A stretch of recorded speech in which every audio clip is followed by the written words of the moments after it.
Hello friends, कैसे हैं आप लोग। फ्रेंड्स, आज की क्लास में आपका स्वागत है।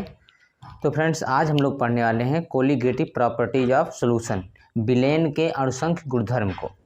ओके, तो देखिए, इससे पहले कुछ टॉपिक्स हैं जैसे विलेन तथा इसके प्रकार, विलेन की सांद्रता, गैसों की द्रव में विलेयता, हेनरी का नियम, ध्रुव ध्रुव विलेन का वास्तव, राउल्ट्स का नियम, ये सब हम लोग पिछले कुछ वीडियोज में पढ़ चुके हैं। तो आज इस वीडियोज में हम लोग पढ़ने वाले हैं अणुसंख्य गुणधर्म, विलेन के अणुसंख्य गुणधर्म, कोलिगेटिव प्रॉपर्टीज ऑफ सॉल्यूशन। तो सबसे पहले देखते हैं कोलिगेटिव प्रॉपर्टीज होता क्या है।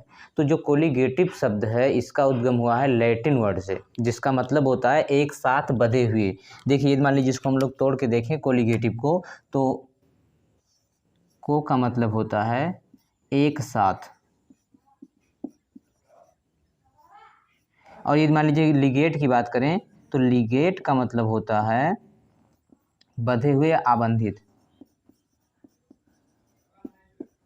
आबंधित कह सकते हैं। ठीक है, तो कोलिगेटिव का मतलब हुआ एक साथ बधे हुए। और इसमें जैसे कि देख रहे हैं आप लोग अणुसंख्य, मतलब यहाँ पर हम लोग कहीं ना कहीं संख्या से रिलेटेड बातें करेंगे। ठीक है, तो देखिए, यदि मान लीजिए हम लोग परिभाषा की बात करते हैं तो कह सकते हैं कि विलेन के वह गुणधर्म जो विलेन के कुल कणों की संख्या तथा विलेय की कणों की संख्या के अनुपात पर निर्भर करते हैं, अणुसंख्य गुणधर्म कहलाते हैं। ओके, अब मान लीजिए अणुसंख्य गुणधर्म के बाद हम लोग देखते हैं कि इसको कितने प्रकार से पढ़ना है, कितने टाइप्स के होते हैं ये। तो टोटली 4 प्रकार से हैं, जिससे पहला है वाष्पदाब में आपेक्षिक अवनमन, दूसरा है क्वथनांक में उन्नयन, तीसरा है हिमांक में अवनमन, और चौथा है प्रासरण दाब। तो इन चारों के बारे में एक एक करके हम लोग अध्ययन करते हैं। तो आज इस वीडियो में हम लोग फर्स्ट कोलिगेटिव प्रॉपर्टीज को देखने वाले हैं, जो कि है वाष्पदाब में आपेक्षिक अवनमन। अब हम लोग बात करते हैं वाष्पदाब में आपेक्षिक अवनमन, first colligative properties of solution. ठीक है, तो यदि यहाँ पर देखें वाष्पदाब में आपेक्षिक अवनमन, relative lowering of vapour pressure, तो यहाँ सबसे पहले हम लोग समझते हैं कि वाष्पदाब क्या होता है, फिर समझते हैं वाष्पदाब में अवनमन क्या होता है, उसके बाद देखेंगे कि वाष्पदाब में आपेक्षिक अवनमन क्या होता है। तो यदि बात करें वाष्पदाब की, तो कह सकते हैं कि कोई भी मान लीजिए विलायक, शुद्ध विलायक लिया गया, अभी उसमें कुछ भी मिक्स नहीं किया गया है। तो यदि विलायक, जैसे एग्जाम्पल में हम लोग H2O मान लें, तो विलायक यदि किसी भी मान लीजिए बर्तन में पानी को लिए हैं, तो पानी का धीरे धीरे कुछ वाष्प बनेगा, वेपर के फॉर्म में जाएंगे, और यदि ऊपर से हम ढक देते हैं तो वो वेपर धीरे धीरे जाके फिर उसी वाटर, जो पानी लिया गया है विलायक, उसी के सरफेस पे दाब डालेंगे। ठीक है, जैसे यहाँ से मान लीजिए ये लिया गया वाटर, अब वाटर के मॉलिक्यूल धीरे धीरे वेपराइज होंगे, वाष्पित होंगे, ऊपर से यदि ढका गया है तो ये धीरे धीरे ऊपर स्टार्टिंग में जाएंगे, लेकिन एक समय आएगा कि जब ऊपर अधिक मॉलिक्यूल हो जाएंगे तो फिर इसी के लेयर पर यहाँ पर प्रेशर लगाएंगे, ऊपर से प्रेशर डालेंगे, तो इसी प्रेशर को हम कह रहे हैं वाष्प दाब। ठीक है, उसके बाद यदि मान लीजिए यहाँ से मतलब धीरे धीरे क्या होता है, स्टार्टिंग में सिर्फ वाष्प बनता है, फिर वाष्प बनने के बाद यहाँ कुछ मॉलिक्यूल इकट्ठे होते हैं, बूंद का रूप लेते हैं, फिर नीचे आते हैं, तो एक समय आता है इसमें इक्विलिब्रियम स्थापित हो जाता है, साम्यावस्था। साम्यावस्था पर जितना भी ये वाष्प दाब लगा रहे हैं उसी को हम कहते हैं वाष्प दाब। तो यहाँ पर शुद्ध विलायक है, इसलिए इसको हम लोग P0 मान रहे हैं, अभी इसमें कुछ भी मिलाया नहीं गया है। उसके बाद यहाँ देखते हैं कि यदि मान लीजिए इसमें कोई विलेय पार्टिकल मिलाएं, तो यहाँ ले रहे हैं अवाष्पशील विलेय, मतलब जिसका वाष्प नहीं बनता। जैसे यहाँ पर विलायक H2O था तो इसका वाष्प बनता था, लेकिन यहाँ पर जो विलेय इसमें मिलाने वाले हैं विलायक में, जिससे हम विलेन बनाएंगे, वो अवाष्पशील है, इसका कोई भी मॉलिक्यूल ऊपर नहीं जाता गैसेस फॉर्म में, वाष्प ही नहीं बनता है। तो जब इस पर वाष्प नहीं बनेगा, यहाँ पर वाष्प आएगा नहीं, तो इस पर कोई दाब नहीं डालेगा, तो वाष्पदाब भी नहीं होगा, तो इसका वाष्पदाब 0 होता है। जिसे यहाँ पर मान लीजिए NaCl लिया जाए। ठीक है, अब इस अवाष्पशील विलेय और इस विलायक को हम लोग दोनों को आपस में मिला देते हैं, दोनों को मिक्स कर देते हैं, तो बन जाता है हमारा विलेयन, सॉल्यूशन में विलायक प्लस विलेय। अब यहाँ जो इस विलेयन का वाष्पदाब हो रहा है उसको हम लोग P मान लेते हैं, या फिर मान लीजिए PS भी लिख सकते हैं, तो यस फार यहाँ सोल्यूट नहीं होगा, यहाँ सॉल्यूशन होगा विलेयन। ठीक है, या फिर P ही रहने दीजिए। तो जो P माना गया है वो विलेयन का वाष्पदाब है, जो, लेकिन अब मान लीजिए यहाँ पर वाष्पदाब जो विलेयन का है वो विलायक के वाष्पदाब से कम हो जाएगा। ऐसा क्यों होगा? तो देखिए, यहाँ पर ये जब विलायक ही थे तो ऊपर आराम से जा रहे थे, कोई रोकने वाला इनको नहीं था, क्योंकि इसमें कुछ भी मिलाया नहीं गया था। तो जितना मॉलिक्यूल जा सके, जितना सोचे कि जाना है हमें ऊपर, एनर्जी इतना हो जा सकते थे। लेकिन यहाँ पर अब यदि मान लीजिए ऊपर जाने के लिए सोचते हैं तो आवासशील विलेय मिल जाने के बाद ये विलेय के पार्टिकल खुद तो वेपराइज नहीं होते हैं, क्योंकि आवासशील है, इनका वाष्प बनता नहीं है, और इसको भी वाष्प बनने से रोकते हैं। क्योंकि जैसे यहाँ पर हो गए रास्ते में, अब यहाँ से जा रहे हैं तो यहाँ से रोक देंगे, नीचे आ जाएंगे, फिर ऊपर वाष्प बन के नहीं जा पाएंगे। यहाँ से जा रहे हैं तो निकल जाएंगे, यहाँ से जा रहे हैं फिर रोक देंगे, और बीच में कहीं मान लीजिए यहाँ से जा रहे हैं तो बीच में ही टकरा गए। तो अब जितना वाष्प पहले बनता था उतना वाष्प नहीं बन पाता है इस विलायक का विलयन में, इस विलायक का विलयन में उतना वाष्प नहीं बन पाता जितना पहले बनता था। जैसे मान लीजिए कि यहाँ पर है कोई भी लड़का है, शादीशुदा नहीं है, अभी शादीशुदा नहीं है, मतलब वैसे ही है, ठीक है, शादी नहीं हुआ, फ्रीली कहीं भी घूम सकता है, कोई रोक छेक नहीं है। लेकिन शादी होने के बाद मान लीजिए विलेय और विलायक का आपस में शादी हो गई, दोनों मिल गए, विलेन बना लिए। अब यहाँ पर जितना तेजी से पहले चल रहे थे, कहीं भी आना जाना, रात दिन कहीं भी कभी भी, उतना फ्री नहीं रह जाएंगे, क्योंकि कोई ना कोई इनको रोकने टोकने वाला आ गया, ठीक है। विलेय के पार्टिकल आ चुके हैं। जैसे मान लीजिए कहीं भी जा रहे हैं तो पहले कोई मतलब नहीं होता था, अब खाना खाए, कब आना है, कब जाना है, कितना लेट में आ रहे हो, क्या कर रहे हो, दुनिया भर का मतलब हिसाब देना पड़ता है। कब? शादी होने के बाद। तो अब उतना फ्रीली मूव नहीं कर पा रहे हैं, तो यहाँ पर आने जाने की संख्या कम हो जाएगी ना। या फिर ऐसे कर सकते हैं, जैसे मान लीजिए एक रूम है और रूम में बहुत बड़ा दरवाज़ा लगा है, तो बच्चे अंदर हैं, बच्चों को कहा गया बाहर जाने के लिए, फ्रीली बहुत तेज़ी से जा रहे हैं क्योंकि दरवाज़ा बड़ा है। लेकिन उसी दरवाजे पे फिर क्या किया जाए, 2-3 लोगों को खड़ा कर दिया जाए सीधे, तो अब दरवाज़ा थोड़ा सा सकरा हो गया ना, पतला हो गया, पतला पतला जगह बीच में है, तो उतनी तेज़ी से बच्चे नहीं जा पाएंगे, संख्या कम हो जाएगी बाहर जाने की। तो उसी अनुसार यहाँ जब कोई नहीं दरवाजे पर था तो आराम से निकल रहे थे, तो यहाँ पर वाष्प अधिक था। लेकिन यहाँ पर अब विलेय के पार्टिकल आ गए हैं, तो विलेय बनने के बाद इनके वाष्प में कमी आ जाती है, तो वाष्प में कमी आएगी तो वाष्प दाब में कमी आएगी। तो विलायक का वाष्प दाब अधिक था, विलेयन का वाष्प दाब कम हो गया, तो इसी कमी को हम लोग कहते हैं वाष्प दाब में अवनमन। अवनमन मतलब कमी, ठीक है। तो यहाँ हम लिख सकते हैं वाष्प दाब में अवनमन, पहले जितना था P0 था, अब कितना हो गया P। तो इस दोनों P0 से जब P को घटाएंगे तो जितना कमी आया हुआ निकल जाएगा। जैसे मान लीजिए यहाँ पर 10 था और यहाँ पर अब 8 हो गया, तो 10 - 8 बराबर 2, तो वही कमी आया है 2, ठीक है। तो ये हमारा कमी हो गया वाष्प दाब में अवनमन। विलायक के वाष्प दाब और विलयन के वाष्प दाब के अंतर को हम वाष्प दाब में अवनमन कहते हैं। ओके, अब देखते हैं वाष्प दाब में आपेक्षिक अवनमन क्या होता है। तो यदि मान लीजिए आपेक्षिक अवनमन की बात करते हैं तो कह सकते हैं कि वाष्प दाब में अवनमन तथा शुद्ध विलायक के वाष्प दाब के अनुपात को हम वाष्प दाब में आपेक्षिक अवनमन कहते हैं। वाष्प दाब में अवनमन कितना था, P0 - P, उसके बाद किसके अनुपात को, शुद्ध विलायक के वाष्प दाब के अनुपात को, यहाँ P0, इसको हम लोग क्या कह रहे हैं, वाष्प दाब में आपेक्षिक अवनमन।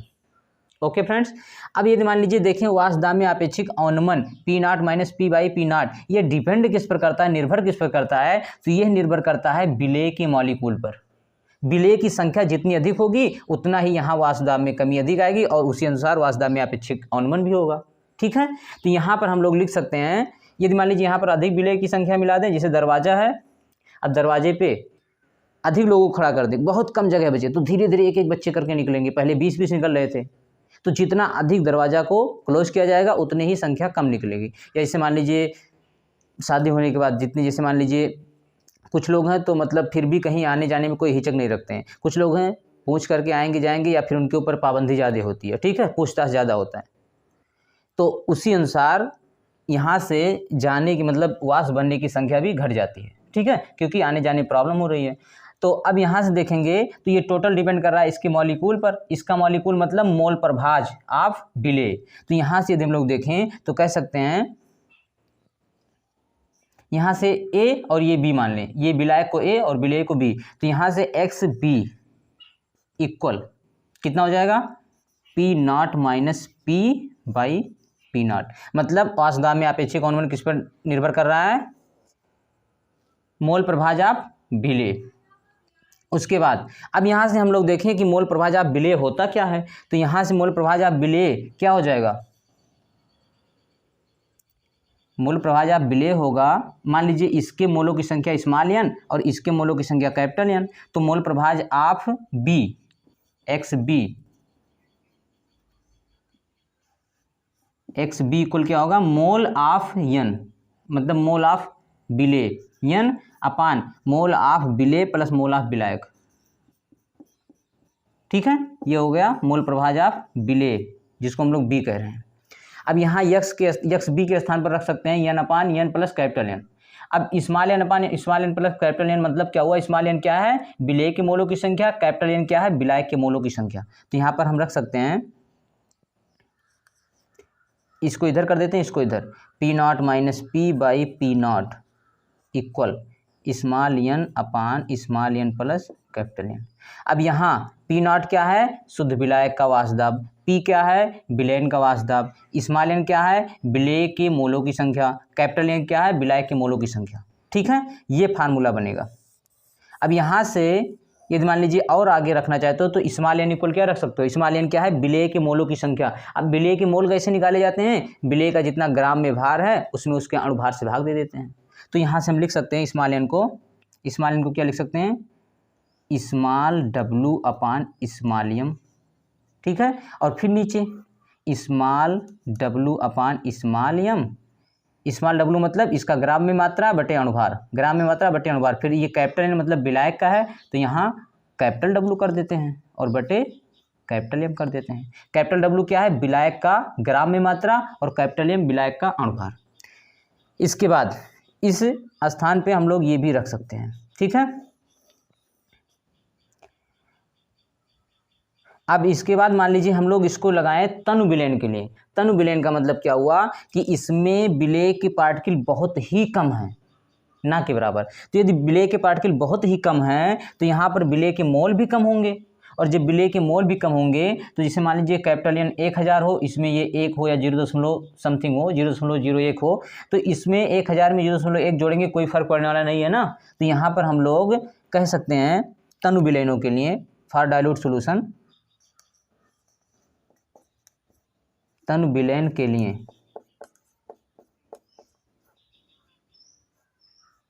क्या कह सकते हैं, small N plus capital N बराबर कैपिटल एन। क्यों, क्योंकि कैपिटल एन मतलब विलायक है और इसमें विलेय बहुत कम मिलाया गया, तो विलेय बहुत कम मिलाया गया तो विलेय का मोल भी बहुत कम होगा, तो बहुत कम होगा तो इन दोनों को जोड़ने पे लगभग कह सकते हैं, बराबर न करके लगभग एन, कैपिटल एन ही। जैसे मान लीजिए विलायक यहाँ पर 10,000 ले लें, यहाँ पर 1 ले लें, तो 10,000 में 1 जोड़ेंगे तब भी, ना जोड़ेंगे तब भी लगभग बराबर ही आएगा। तो कैपिटल एन, इसलिए यहाँ पर हम कह सकते हैं कि अब हो जाएगा P not minus P by P nought equal small N ऊपर तो रहेगा, ऊपर नहीं हटाएंगे। ठीक है, ऊपर एन रहेगा स्मॉल एन, नीचे स्मॉल एन प्लस कैपिटल के स्थान पे क्या रख देंगे, कैपिटल एन। ये फार्मूला बन जाएगा तनु विलेयनों के लिए। अब इस पर यदि मान लीजिए स्मॉल एन कैपिटल एन का वैल्यू फिर रखेंगे तो स्मॉल एन इक्वल क्या हो जाएगा, small W by small M, और capital N equal capital W by capital M. मतलब विलायक का ग्राम में मात्रा बटे अणुभार, विलेय का ग्राम में मात्रा बटे अणुभार। यहाँ से हम लोग विलेय के अणुभार को भी निकाल सकते हैं। ठीक है, या द्रव्यमान को निकाल सकते हैं, जो भी निकालना हो, क्योंकि दोनों मात्रा दिया है। यदि विलायक का दिया है तो विलेय का निकाल सकते हैं। तो टोटल दिया है, एक निकालना है तो एक को हम निकाल सकते हैं। ठीक है, अब हम इस पर एक दो न्यूमेरिकल भी देख लेते हैं।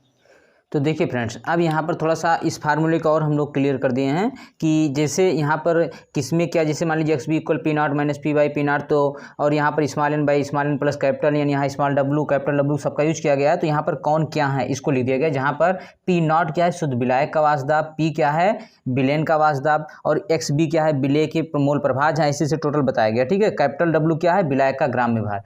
इसी पर एक क्वेश्चन है जिसको हम लोग सॉल्व करते हैं। तो देखिए क्वेश्चन में क्या दिया गया है, 500 ग्राम जल में, जैसे 500 ग्राम जल ले गया, उसमें 50 ग्राम सुक्रोज चीनी डाला गया, जिसका अणुभार 342 है, कि योग से वाष्पदाब में अनुमन की गणना कीजिए। जैसे 500 ग्राम आधा लीटर जल है तो उसमें यदि मान लीजिए 50 ग्राम चीनी डाला गया, तो वो भी विलेय जो है अवाष्पशील विलेय है, तो उसके कुछ वाष्प कम हो जाएंगे, किसके, जल के, तो उसी वाष्प के कमी को हमने निकालना है। ठीक है, तो वाष्प में कितनी कमी होगी वही वाष्पदाब में अनुमन की गणना कीजिए। तो यहाँ पर हम लोग इसके सॉल्यूशन को देखें, सॉल्व करें।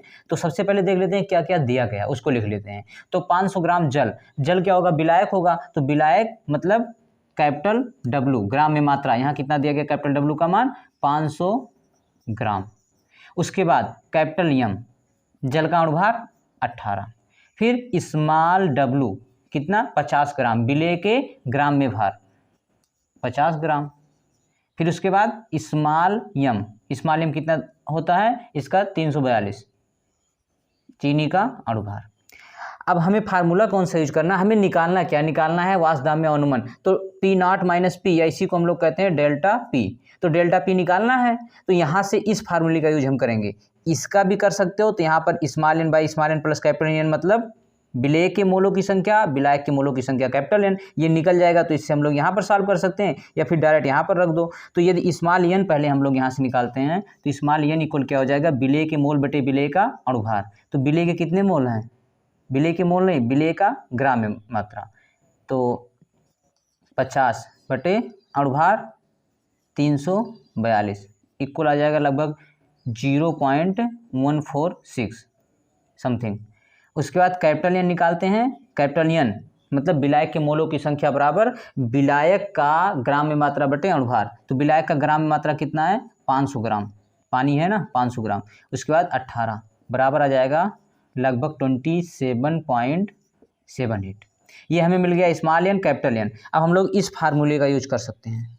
यदि ये नहीं तो यहाँ पर करना चाहते हो तो direct small W small M small W small M is capital W capital M direct value ये सब रखो, यही यूज करो, बात एक ही है। यहाँ डेल्टा पी मतलब P not minus P equal delta P हमें निकालना है। तो इस फार्मूले का यूज करते हैं। यहाँ पी नॉट माइनस पी के स्थान पर डेल्टा पी रख सकते हैं। तो delta P by P nought equal small N by small N plus capital N. अब यहाँ डेल्टा पी निकालना है, सिर्फ अनुमन निकालना है, तो पी नॉट को इधर कर देते हैं तो यहाँ हो जाएगा। और यहाँ 25 डिग्री सेंटीग्रेड पर शुद्ध जल का वाष्पदाब मतलब पी नॉट दिया गया है 23.8 mmHg। तो यहाँ से डेल्टा पी इक्वल हो जाएगा, स्मॉल एन का वैल्यू कितना दिया है 0.146 अपान स्मॉल 0.146 प्लस 27.78 और इनटू यहाँ से क्योंकि नीचे पी नॉट था तो अब पी नॉट से गुणा, पी नॉट का वैल्यू कितना है 3.8। अब इसी को सॉल्व कर लेंगे तो हमारे क्वेश्चन का आंसर आ जाएगा जो कि पूछ रहा है वाष्पदाब में अनुमन डेल्टा पी। ठीक है, तो फ्रेंड्स हम यहाँ पर सॉल्व करके डायरेक्ट रख देते हैं, आप लोग आराम से सॉल्व करना। तो इसका जो वैल्यू आएगा वो आएगा 0.14124 mmHg। ये क्या आया है, ये आया है जब 500 ग्राम जल में 50 ग्राम सुक्रोज को घोला गया तो जल के वाष्पदाब में जो कमी आई उस कमी को निकाला गया। ठीक है, delta B equal 0.124 mmHg। Okay friend, देखते हैं दूसरा क्वेश्चन। देखिए फ्रेंड दूसरा क्वेश्चन यहाँ पर 30 ग्राम यूरिया के भारानुसार 6% जलीय विलयन का वाष्पदाब 31.13 mmHg है। यूरिया का अणुभार ज्ञात कीजिए। ठीक है, यहाँ पर क्या करना है, यूरिया का अणुभार ज्ञात करना है और 30 डिग्री सेंटीग्रेड पर जल का वाष्पदाब दिया गया 31.70। ठीक है, जैसे मतलब क्या क्या दिया गया उसको पहले लिख लेते हैं, फिर देखते हैं कौन सा फार्मूला लगेगा यहाँ पर। तो हम लोग यहाँ पर सॉल्व करते हैं और सॉल्व करने पर देखते हैं क्या क्या दिया गया है। सबसे पहले क्या दिया गया है, 6% जलीय विलयन। 6% जलीय विलयन का मतलब मान लीजिए हम 100 ग्राम या 100 ml सोल्यूशन ले रहे हैं तो उसमें सिर्फ 6 ml या 6 ग्राम होगा यूरिया। तो यहाँ पर मान लेते हैं यूरिया का ग्राम में भार मतलब स्मॉल डब्लू इक्वल कितना दिया है 6 ग्राम। दिया नहीं है लेकिन मान लेंगे, क्यों, क्योंकि 6% का मतलब हुआ यदि टोटल विलयन 100 ग्राम ले रहे हैं तो उसमें 6 ग्राम यूरिया और 94 ग्राम जल होगा, तभी तो 6% हुआ, 100 में 6। ठीक है, तो यदि मान लीजिए यूरिया का ग्राम में भार स्मॉल डब्लू 6 ग्राम हुआ तो उसके बाद हम लोग मानेंगे जो विलायक है H2O का कितना हो जाएगा, H2O का डब्लू कैपिटल डब्लू भार कितना हो जाएगा 94 ग्राम। क्यों, क्योंकि यदि 6% मतलब 100 में 6 यूरिया हो गया तो कितना बचा 100 में 94 ग्राम हो गया वाटर मतलब विलायक। ठीक है, उसके बाद विलायक का हम लोग अणुभार भी हमको पता है तो H2O का M कैपिटल M बराबर कितना 18 अणुभार, क्योंकि यहाँ से देखिए कैपिटल M क्या है कैपिटल W क्या है स्मॉल डब्लू ये सब बताया गया है। तो यहाँ पर H2O का कैपिटल M मतलब अणुभार 18 है। अब हमें निकालना क्या है स्मॉल m जो कि विलेय का अणुभार। अब ये यूरिया जो दिया गया है फार्मूला क्या होता है NH2CONH2।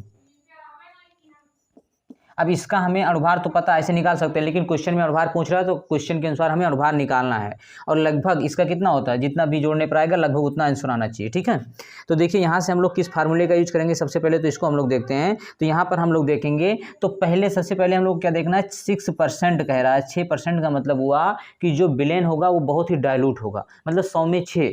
तो क्वेश्चन में जो कह रहा है 6% डाइल्यूट का मतलब क्या हुआ कि यहाँ से हम लोग मानेंगे फॉर डाइल्यूट, या कह सकते हैं तनु विलेन के लिए dilute solution small N plus capital N कितना होता है, इसको हम लोग लगभग मानते हैं कैपिटल एन मानते हैं ना, क्योंकि डाइल्यूट सॉल्यूशन है तो स्मॉल एन और कैपिटल एन का मान कैपिटल एन ही। यहाँ से देखिए तनु विलेनों के लिए फिर ये फार्मूला हम लोग यूज करेंगे। यहाँ से फार्मूला कौन सा यूज करेंगे, small M W upon small M into capital M upon capital W equal कितना, P not minus P by P naught. और एक चीज़ यहाँ पर और क्या दिया है, पी नॉट दिया है कितना 31.70 और पी भी दिया है कितना 31.13। ठीक है, mmHg